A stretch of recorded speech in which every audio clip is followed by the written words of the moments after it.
And we're off and running. Another edition of Beef Up Front. Ryan Beef Coyle, I am Sean Brace. Hello, everybody. A lot to get to. College football is off and running. We got games going on every single night of the week, all the way up to Thanksgiving. Of course, a new number one at the top of the charts for everybody out there. Quack, quack, go the Ducks. Bama, they go down. Crazy, interesting weekend of college football. We'll recap. We'll look ahead to this upcoming weekend, of course, featuring Alabama and what an interesting spot that they're in. We got a lot of college games to get to. Ryan Beef Coyle, how we doing, sir? Pretty good. I think this week, we've talked about it the past few weeks, how great the games have been. I think this might be from start to finish the best slate that we've had. Starting Thursday night with Pitt and Syracuse, Friday night UNLV and Boise, and then 5 ranked versus ranked games on Saturday. Just in terms of overall balance, so much to get into and so much to break down for this week because a few teams are going to get eliminated, I think, from playoff contention. And then, there's a LSU Texas A&M game on Saturday night. You look at both those teams' schedules, the winner of that game is in the driver's seat to go to the SEC championship game. So huge implications this weekend. And it just the stakes get higher and higher each week that we go. We see one or two teams get eliminated, maybe another team or two surprise. But it's been an awesome season and look forward to coming in for a crash landing. We're pretty much halfway done the year already. Yeah, week 9, here we are. Crash landing is an interesting way of putting it. As we sit here on October 22nd or 23rd with plenty of games to go, right? We got a whole nother month to cover this sort of deal. Plus, where do you stand as far as the 12-team playoff? Do you think we're going to be able to have a smooth landing when it comes to naming the 12 teams, or do you think that things are going to hit the wall here? Because I'm hearing a lot of interesting discussions about certain teams in the ACC, potentially if it all shakes out and all the teams are equal at the top, somebody big could miss an opportunity to play in a championship game. Of course, we got these academies, peeking in. Notre Dame, of course, they're playing this week. They got Navy, correct? Yeah, yep. Navy and at MetLife. So that could ease things up from Navy's perspective. They do take an L. But where are you at right now if I asked you when it comes to at the end of the season, naming the 12 teams? Yeah, there's going to be some B and C and from some minor team, but for most part, they're going to get it right. Would you agree with that or no? No, I think you can just point right to the NCAA tournament, and there's always going to be debates. You look at the first four out, the last 4 in type thing. That's always heavily debated still to this day. And I think the biggest thing with the college football playoff this year being the 12 teams, it's your first ever go at it. It's your first ever look. You have no data point to point to before, like, oh, a 3-loss team has never made the college football playoff before, with 10 years worth of playoffs to look at.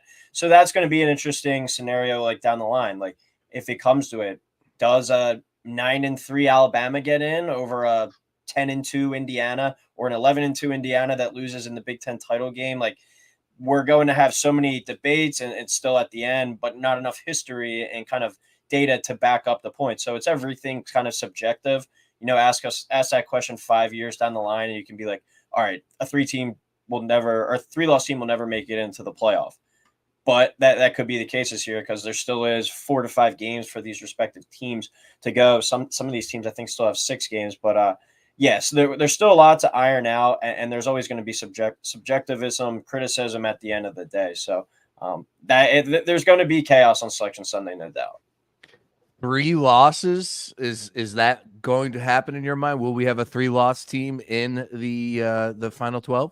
I don't think so because I think there'll be too many 1-loss teams at the end of the day. Like when you look at a team like Penn State where they have tough game we'll talk about with Wisconsin this Saturday, but they should win that one. And then they have the Ohio State game. They should at least go 11-1, but then it comes down to tiebreakers and everything. Do they even make it to the title game? And I think that's going to be an interesting point of data as well. Does that get used against you if you go to the title game and lose rather than a team that's sitting home at their couch? Do they get in? So that's another kind of big thing that we're going to have to look at. But there could be a scenario where a 3-loss team makes it in as that 11 squad. But that's why they play the games, and we'll start to learn that more and more as we go.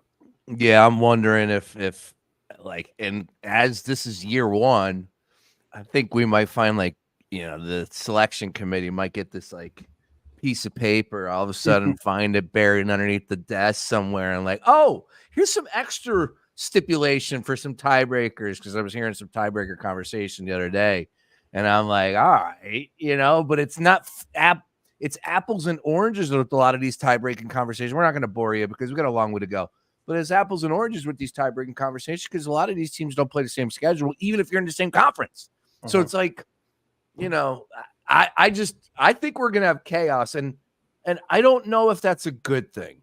I don't know if that's a good thing. Normally it'd be like, yeah, bring it all on, Florida State undefeated, all that, But this was supposed to, and they're going to go to 16 immediately, right? Like, isn't that the plan? So of course, it's going to make life easier. But I thought that this was going to smooth things out with the state with the 12-team playoff, but it might not at the end. But we'll talk about the games and let the rest work itself out. So real quick, let's recap what took place last week, and of course, let's start with the big one. Georgia rolls Texas in Austin. Where do you start with this one, Beef? I tend to believe that Georgia's defense showed up in a big way, and that's a national championship caliber defense. Yeah, that was definitely the most impressive we've seen from them this year. My main take on them, kind of leading up to the game was they don't seem to have those cast of like dudes that they've had on those teams in the past where it's like, all right, we're scared of these guys. Sure, a good collection of talent, a lot of good players, but those guys showed up on Saturday night. I think that was my biggest takeaway was just the way that they were moving around the field, swarming the ball.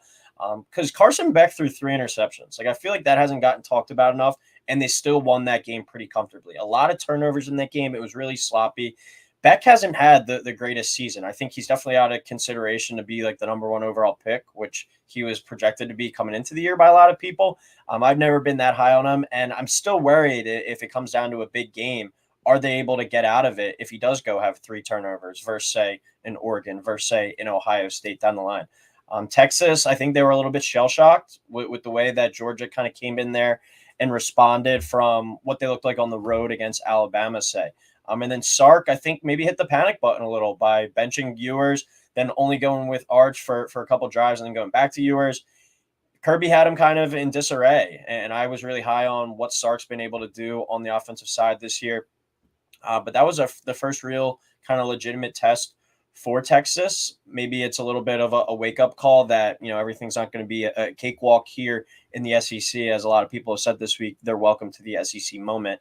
No better way to have it than Georgia. But I'm still not writing off Texas. I do think it was interesting what they did with the quarterback, and if that's something to monitor going forward, because I do think that was a panic move and one that he reversed on pretty quickly. So that's my kind of major takeaways from the game on Saturday night.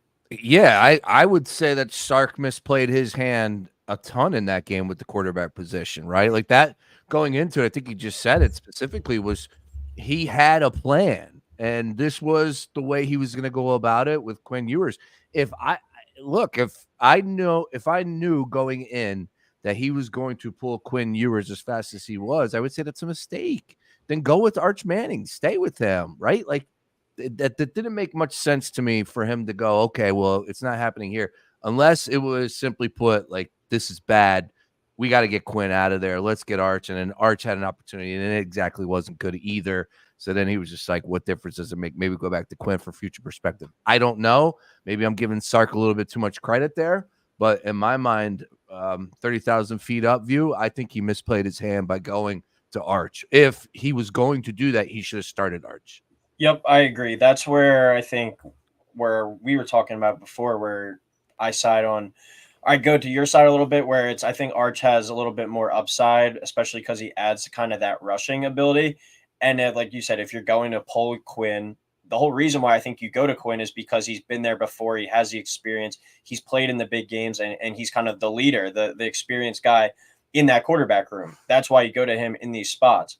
If you're just going to pull him when he has the first kind of series or two of struggles and has a turnover or two to go to Arch, then I agree. You should just have Arch in there to begin with. So there has to be a kind of a clear line. Like if Quinn comes out again, this is Arch's team going forward.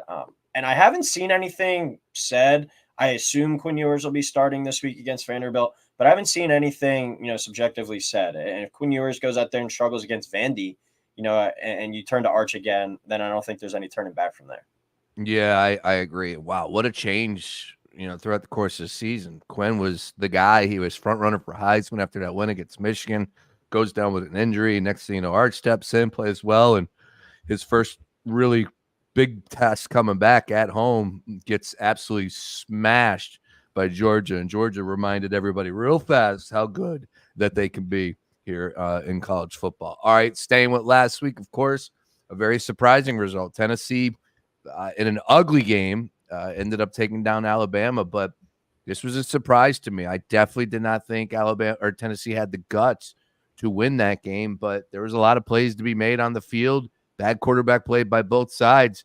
Shouldn't shock you that they did lose, but that's the story for me in that one, is that with 2 losses, Alabama drops to 15, I want to say, and they still got some tough games on their schedule. They might be on the outside looking in with 3 losses, 2 losses. They might not be getting in either. Yeah, if I had to put money on it right now, I would side to they won't be in the playoff. They still have to go to LSU for a night game. I think a lot of people would argue that's the toughest environment to go into in all of college football. The people I was watching with when we were watching the Tennessee game, it was like Bama's defense on the back end is pretty broken. Tennessee could have had 4 or 5 long touchdowns, and Nico missed a few deep balls, but he hit a couple when it mattered, and all he had to do, and that's what I was saying with the guys I was with, he just hits 1 or 2, they'll be in good shape, because Tennessee, I think, even on a bad day from the offense, the defense is legit. That's a top 5 defense, I think, in the country. And, gives me belief that they can go toe to toe with Georgia. I remember 2 years ago after Tennessee beat Alabama, a few weeks later, they went down to Georgia. Georgia just absolutely manhandled them with their big boys and at the line of scrimmage. Tennessee now has a roster that can compete and go shot for shot with them. I think on a good day, Tennessee can beat anybody in the country, no matter how well the offense plays. They just need Nico to take care of the ball and hit a few of those big plays when it matters most, because Heupel's system gets guys open. It's just a matter of kind of pitch and catch at that point. And that's where you pay this guy. It's funny to say once again in college football, but you're paying him the big bucks. He's got to go out there and make those big time plays. No, you're right about that. All right, so we keep it moving here, and from the recap of what took place last week, again, some good games. TCU at the end of the night took down Utah. Surprise in Utah there, 13-7. What was the other one that I wanted to get into from last week? It's slipping my brain here. LSU took down Arkansas. That was 34-10 there. Indiana A&M Hoosiers blowout. Yeah, the Indiana Hoosiers game. There you go. Indiana ended up smashing Nebraska. Of course, all eyes are on the Hoosiers at this point in time. As far as a team perspective, Beef, do you think that Indiana could potentially knock off? I believe they have Ohio State and Michigan both left on their schedule. You think they can get 1 or possibly 2 there? Definitely Michigan. They're going to be favored in that game. I'm pretty sure that's in Bloomington. The Ohio State game is at Ohio State. So that's going to be a tough obstacle to climb. But, I'm not saying that the Buckeyes could be dead at that point, but the Buckeyes have to go to State College next weekend. That could be a 2-loss Ohio State team that maybe you get a few guys that kind of quit on the season and start to make some business decisions with being a 2-loss team. Are they getting into the playoff? They'll still probably have a pretty good shot, but a lot can change over these next few weeks. And I think everyone is just chalking up that Ohio State game as an automatic loss. Why? I mean, Indiana hasn't really still played much yet. Another game this week against Washington, and their quarterback is potentially out in Curtis Rourke. So that's something to watch. But why are we putting a ceiling on Indiana? They just continue to go out there and play super well week after week. They're their number 1 scoring offense in all of college football. And as Signetti said, Google me, I win. It's plain and simple. And the boys buy into that. The boys believe that. I don't think you should be putting a ceiling on this Indiana team anymore. They're certainly not the most talented, but they play well together, and they're definitely believing. 14-1 to win it all, or win the Big Ten, excuse me, on DraftKings Sportsbook. We were together on Saturday night. I think we looked up. They were 70-1 to win it all, I want to say. Let's see if we've had some movement. Now down to 60-1. I think that's worth a little bit of a sprinkle, Beef. You're looking at a big team, or like just the blueprint of a team perspective, right? That coach, he's definitely got the bravado. They got some really good playmakers. They put up some good points in some big games. Look, if they do, let me pull up their schedule here, because let's just say, let's just look at the odds perspective from if they do win these games, what's going to happen to them right now, 60-1. And they're plus Like 120 to make the playoff right now. plus 120 to make the playoff. They got Washington. That should be a victory. They got Michigan State. That should be a victory. Then they got Michigan.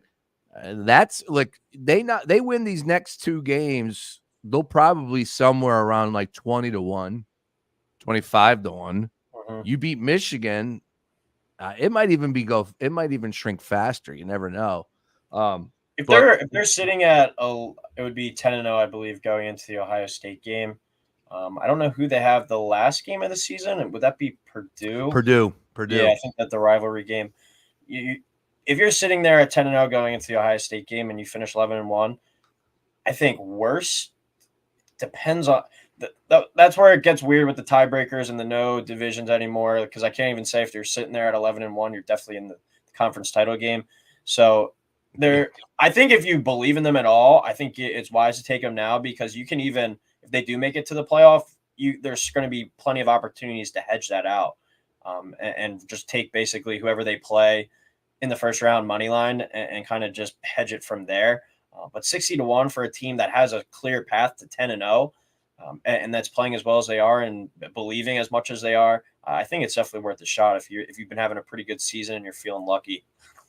Well, I got a ticket on Tennessee winning it all, hey, and Texas winning it all. So I got two tickets. What's another ticket for a team to win it all with the Hoosiers? We'll talk about that a little bit later. All right, let's get into some action here. Once again, big week of college football, and let's kick it off tomorrow with Syracuse and Pittsburgh, Thursday night action.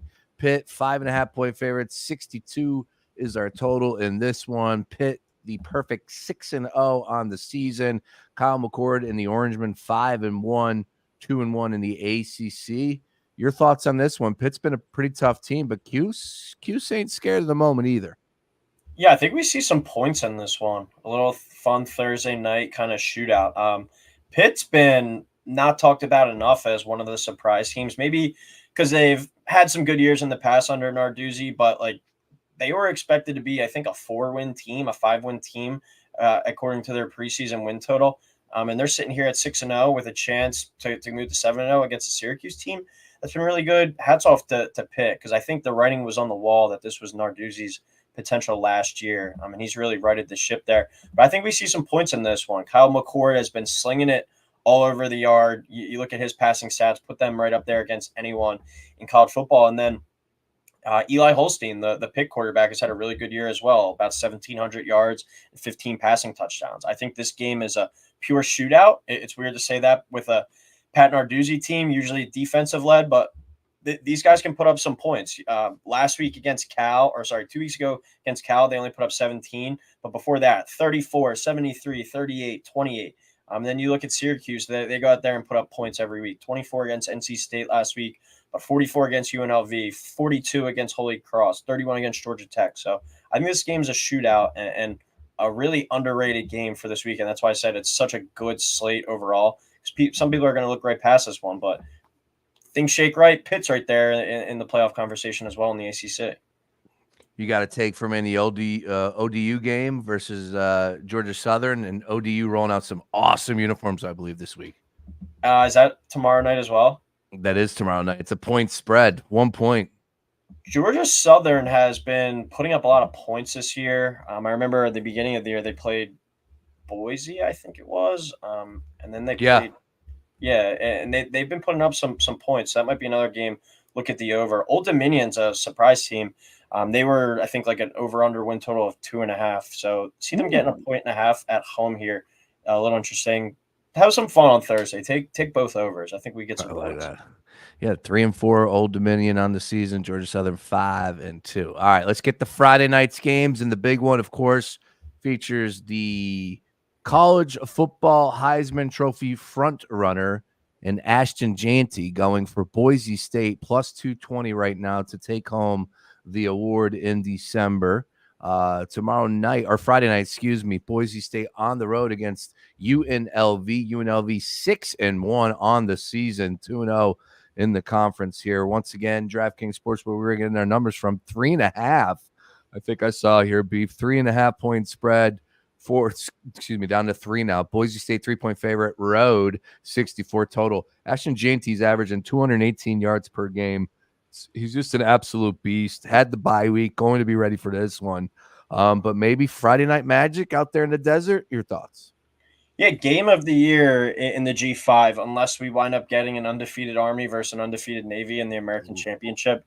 I think this one has a very good chance to be kind of the decider, because whoever loses this game, I think, is out. I think it's going to be really hard to be a 2-loss team and get in from the G5. And there's a chance that these two rematch down the line in the Mountain West. So I think the winner of this game would most likely have to win that conference championship to be the G5 team. And a lot of people are going to be pulling for Boise because of Janty. I think every power conference team is going to be saying the opposite. But this one should be a really good one. Just looking at Janty's numbers, just to give him a little bit more credit, 1,347 rushing yards and 14 rushing touchdowns on 220 carries last season total, which is a great year in itself. This year, 1,248 rushing yards, 17 rushing touchdowns on only 126 carries. Just an insane tear. But it's his toughest matchup potentially of the year, tougher than Oregon, you could say. The 18th best rushing defense in the country is UNLV, only allowing 104 yards per game on the ground. If they're able to hold Janty to a down game, which, could still be like 150 yards, I think they have a legit shot in this one. They just can't let them run for 250, 300, and 3 touchdowns, because UNLV can score. UNLV has an opportunistic defense, and they've just been a really good team under Barry Odom. I think that they're a live dog in this one, but I would definitely take that plus 3.5 at home. Live dog. Gonna be a fun one. Friday Night Lights out there in UNLV. Rutgers USC. I'm done with Rutgers. Don't even tell me take the 13.5. I don't want to hear it. I'm done with the Rutgers nonsense. If you're going to talk to me about that team at Piscataway, it's got to be on the hardwood and the hardwood only. I think it's more of if you're going to bet that game, you're betting against USC, then you're betting on Rutgers, because I don't think 13.5. I think USC hasn't done anything over these past few weeks to be a 13.5 point favorite over anyone. And just the way Rutgers plays, if they're able to maybe kind of control the style, that'll be a slower game. You limit the possessions, and you maybe keep that under 10 points or so. I just don't think USC's deserved that at all. It's a tough spot for Rutgers. One of the first kind of weird Big Ten games going all the way across the country. But USC now has really been struggling these past few weeks. So I would take Rutgers plus 13.5 if I was betting that game, but it's probably a stay away for me. Yeah, USC has not been good this season. 4-3 ATS, and Rutgers 3-1 ATS over there in that one. Once again, 13.5 point spread on DraftKings Sportsbook. All right, let's get to the big card, and that is on Saturday. And we kick off bright and early with a great game out there in Indiana. 6.5 point favorites taking on Washington, 53.5. Washington has played well in spots. They had a pretty good game against Michigan. Putting the record aside of Michigan, understood, but that was a big-time win for them out there. This one's a little different scenery in Indiana. Noon kickoff. Your thoughts on this game? 6.5, Beef. Yeah, so I think the main thing to point out, Curtis Rourke, the quarterback for Indiana, is out in this one. It sounds like he's going to be out the next 2 weeks with a thumb injury. Jackson Davis, the quarterback there, Trace's younger brother from the Hoosiers. Fun fact there. But he's more of a mobile quarterback, more of a runner. And when he came in last week, the offense was still moving pretty well. Signetti had a running quarterback kind of running the show for him last year at JMU with McLeod. So this could be a opportunity to maybe even showcase a different element of this offense that we haven't seen with Rourke, who's much more of a pocket passer type guy. I think Indiana just continues to roll. I think they have as much momentum as really any team, any program in the country. They got game day going there, so that should be a cool environment. But I really like the over in this one. Indiana, the highest scoring offense in the country at 48.7 points per game. Do I think they're going to put up that number in this game? No, but Washington, no slouch on offense either. I think Washington can get 2 to 3 touchdowns in this one, and Indiana should be able to do the rest. So I like Indiana -6.5, and I like the over 53.5. I think you could see this game, played up in the 60s. Indiana going like 42-21, something in that kind of ballpark. All right. On to the next one at noon. Notre Dame and Navy and MetLife, 13-point spread. 51's our total. Any chance Navy makes this a ball game? And if so, that means they're going to cover that big number. Where is Mark Henry Jr. on this whole Notre Dame discussion, too? Because, like, is he back on the train? It's there, right? Like, Notre Dame, they just continue to win. Imagine if they didn't have that one loss. That's probably what he's saying to himself. But still, in the running, plenty of football to be played. They haven't lost since that Northern Illinois game in South Bend, but here they are with a good game to get everybody back on Notre Dame's side. If they rolled Navy here, it could be pretty beneficial for the Irish, of course. Yeah, it's funny when you look at the Northern Illinois game, you're like, all right, they're dead because the schedule's not great from there on. It was like USC, which was kind of like, what are they going to be? Florida State, obviously, who's been probably the most disappointing team in the country. And then you're like, oh, we got easy wins against Army and Navy. Now you fast forward to the middle point of the season. These are two chances to be some really good resume building wins against undefeated teams potentially. I think Navy, though, can give them a battle in this game. Why not?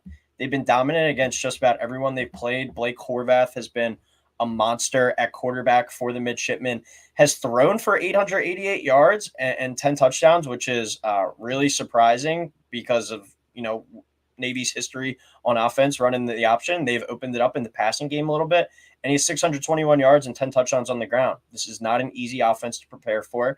And they've been able to score a lot. Like when you think service academies, you think lower scoring, they just run the ball down the field. They've been putting up points left and right this season. And Notre Dame has shown the ability to score a lot as well. So I think this game could wind up being like a sneaky high scoring affair, but I definitely like Navy to keep it within the number. Riding high on momentum. I think they're undefeated still against the spread going into this game. So I think Navy gives Notre Dame a real shot in this one, and I wouldn't be surprised if they won it outright. Because Notre Dame has been a little bit finicky in some of these games against, not power conference opponents. So they've allowed Northern Illinois to beat them. They had another game against a MAC team that was decently close as well. All right. We got a lot of really good games in the early window here on Saturday. Nebraska and Ohio State. Give me 30 seconds on that. Any chance Nebraska rebounds? And Matt Rule has them ready to go for that one. It's a 25.5-point spread. Yeah, it's a huge number. A game that I probably wouldn't touch. I think if I was going to take anything, I would probably take the under in it at 48.5. Nebraska's defense, though, got absolutely shredded last week, but I think it kind of says more about Ohio State's defense.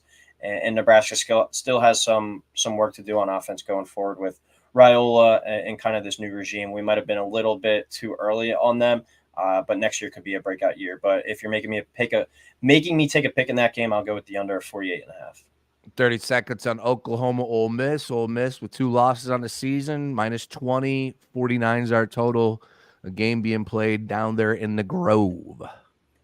I don't know. I don't have the number in front of me, but Oklahoma team total under.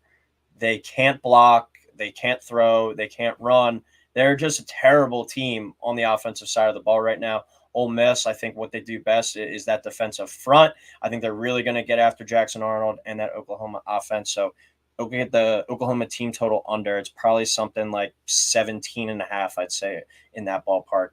A lot of trouble in Norman right now. Tell you the truth, it's even less than that, Beef. Right now on DraftKings Sportsbook, under 13.5 -115, under 12.5 +115. Jeez, and they just fired the offensive coordinator too. Sometimes you think maybe that'll give them a little bit of a bump, but there's just no belief in them right now. Can't get me 2 touchdowns down there. Good grief.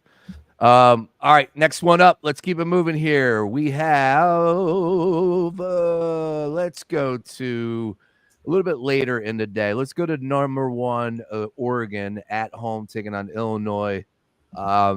Oregon's been putting it together, and I'm starting to believe that they could be a national champion this year after it's all said and done. That team looks like, and I heard somebody say that this is the best Oregon team that ever been put together in program history. That's a statement. They're undefeated. They got a big win over Ohio State, 21-point spread. any chance for Illinois to keep this one close? Yeah, this one was when I looked at the lines when they first came out this week, it opened at 25. I was surprised to see that number kind of jump off the board. When you look at Oregon and Penn State, though, do you really think Oregon is that much better than Penn State? Because I think Penn State was like a 17-point favorite when they played Illinois, and I think Illinois has kind of shown you a little bit more since then. The thing with Illinois, they don't really harm themselves. They take really good care of the football. Altmaier, the quarterback, has only thrown one interception all year. It's a team that isn't going to be afraid of the environment. They went to Nebraska and won. They've already gone to Penn State, so they've dealt with a dangerous night crowd before. They just beat Michigan. I know that's not saying much this year, but still, that's a program kind of building win. These guys got some confidence right now. I definitely think that they can keep it within 21.5. You look at Oregon coming off the game against Purdue last week. The Oregon defense has been really good. I think the under could be in play in this one as well at 54.5. But I think Illinois is getting slept on and disrespected. I think they can definitely keep it within 3 touchdowns. All right, nice little segue. Talking about teams possibly being slept on. Missouri, 1 loss on the season. They're catching 15 on the road in Alabama. It's 15 too many points in your mind, Beef. I do think it is too many points. I'll give a little bit of a Missouri spiel here to begin with. I was so high on them coming into the year because had a lot of guys returning. You thought that the roster retention would help them out in a really easy schedule. If they're able to sneak this game from Alabama, it wouldn't really be, I guess, sneaking it. It would be a pretty shocking upset according to the point spread there. But they're going to go 11-1 most likely. They have a really easy schedule coming up. They host Oklahoma, to South Carolina. That could be a tough one, but then to Mississippi State and host Arkansas. Despite not looking that great, there's still a path there for Mizzou to be 11-1. And who's Alabama to be this big of a favorite over anyone right now? They're going to be playing pissed off, and probably if they lose Alabama, DeBoer is going to be chased out of the stadium on Saturday afternoon with pitchforks. But Missouri, I think this is their Super Bowl. Any chance they have at the playoff, they need to win this game. So I think that they give them a good fight in this one. They had a great comeback win against Auburn last week. I think that they could go down to Tuscaloosa and keep this one close. I like a lot of dogs this week. Oh, yeah. The dogs are barking in a big way so far on Beef Up Front out here on October 23rd. Ryan Beef, Coyle, Sean Brace talking all things college football, trying to hit on all the big games coming your way here on, of course, Friday and a Saturday. Get involved in the conversation at Fox PHL Gamble. We're going to keep it moving. Let's talk about Texas and Vandy here. This one's at 4:15. Vanderbilt, man, this team will get you. But I think that shine is off at this point in time. There's no sneak attack anymore. Vandy is the real deal. But what are we talking about with Texas here? 18.5-point road favorites in Vanderbilt. A little too many points there. The dogs barking in this one in your mind. Yeah, it started off with it's just great to see Vanderbilt with that number next to their name in the chaotic college football season that we've had so far. For them to find a way to make a name for themselves has been pretty cool to see, and Diego Pavia has been one of the great stories. But I think when you're looking at this game, you got to think Vandy's pretty much playing with house money. Confidence is sky high. Like, what do they really have to lose? No one even expected them to. They already surpassed their over/under win total. They're 1 win away from going to a bowl game. This is going to be right up there with Alabama as one of the greatest atmospheres in Vandy history, probably, maybe even better, with Texas coming to town. And you got to think, is Texas in a little bit of disarray? Like we said, is Quinn still the full-time quarterback? Is it Arch time? What do we make of that situation last week with Texas? You look at the roster, they're much better up and down the board, but almost 3 touchdowns in this one. Can Vanderbilt kind of keep it under that? That was for lack of a better term, a kick in the balls game for Texas last week after they were riding high and kind of the crown jewel of college football going into that week. How did they bounce back? We haven't seen that from this team yet this year, having to face some adversity. So look for Vandy to maybe keep this one close, especially in the first half, come out punching. Maybe look at a little first half spread there. But I do think Texas is eventually going to win the football game.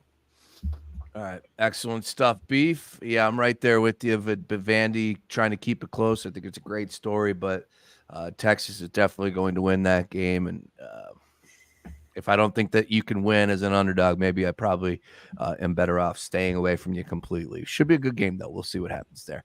All right, how about Miami? Speaking of good games, probably the game of the week last week against Louisville. More of the same from Miami with the fireworks, and I think they totaled up 52 points. They got a game coming up against Florida State. Definitely a rivalry, but Florida State not living up to the hype this year. Is this going to get ugly for you in your mind? Oh, the bet I had written down for this one is Miami team total over. 38.5 was plus 105, and I think 39.5 was plus 115. I think at this stage with Miami, you just kind of got to look at that.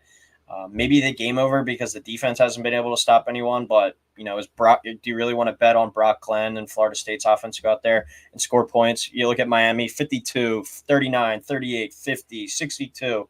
Even against Florida, they had it in the 40s as well, I believe it was. So the Miami team total over, and the way that Cam Ward's been playing and slinging the ball around the yard, not afraid to put money on that team to go out there and score some points. And I'd feel much more comfortable betting on them to do it than hoping for them and Florida State to do it together. Understood. Penn State, Wisconsin, that's a 6.5 point favored line for the Nittany Lions on the road in Wisconsin. 7:30 start time. Could be an interesting game for Penn State if they mess around. But Wisconsin putting a little bit too much stock into their side of things. Where are you at in this one, Beef? I think Wisconsin's been a team since that Alabama game that has gradually gotten better and improved. And, I think definitely more confidence now in what Fickle's doing there. I'm very torn on this game. It's probably a game that I'm not going to touch because I think Penn State is a better team. But this is a bad spot for them to go to a night game at Camp Randall. Really the last chance for Wisconsin maybe to get a big-time win on their schedule this year. And then Penn State has the game against Ohio State next week. It's your classic look-ahead spot. Penn State could drop this one, and then all confidence kind of gone going into that Ohio State game. Or they go out there and they roll in this one, and they're rolling into that Ohio State game, maybe even – depending on the outcome of this game, they're a favorite in that game at Beaver Stadium. So there's a lot of variables going into this one. You make me take a pick. I'm going to go with Penn State because Franklin as a favorite has been really good, 58, 42, and 3, I believe it is, against the spread as a favorite at Penn State. So he's been good in these spots. He struggled in the underdog spots and kind of winning those big games. But it would be a James Franklin type thing to lose going into the Ohio State game, which is, I think you can make an argument, the biggest game of his tenure at Ohio State because they win that one, or excuse me, at Penn State. They win that one, they're in the driver's seat going to the Big Ten title game. All right. Kansas State still has a lot to play for. They're 6-1 on the season. A&M has a lot to play for. They're 6-1 on the season. Duke, SMU, they have a lot to play for. They're 6-1 on the season. Look, every one of these games are just tremendous, and Yep. Those are only the top 25 matchups, or those are only ranked opponents. There's still plenty of other games that have meaning as well here. So putting a bow on this bad boy, let's hit you with some rapid fire questions. Better shot for an upset. Let's go with Kansas over Kansas State or LSU over A&M. Definitely would go LSU over A&M. Kansas has been one of the more disappointing teams in the country this year, and I think Texas A&M at home is a little bit of a myth. Maybe they haven't really been that great on paper, but I will give credit to both LSU and Texas A&M. Disappointing losses as favorites in Week 1, and they didn't really let that define their season. They've gotten better and better, and as I said, you look at their schedules. LSU and Texas A&M could be in the driver's seat. The winner of this game to go to the SEC title. So a huge one there, but I'm going to go with LSU. I like the quarterback Nussmeier and trust him with the ball in his hands at the end of the day. All right. Duke has some pretty good wins, and so does SMU. But, look, this is a game that I think offense is going to speak more than anything. First of all, line on DraftKings Sportsbook for Duke and SMU. Game being played on Saturday night at 8 p.m. SMU a 12-point favorite in Durham. 48.5 is our total there.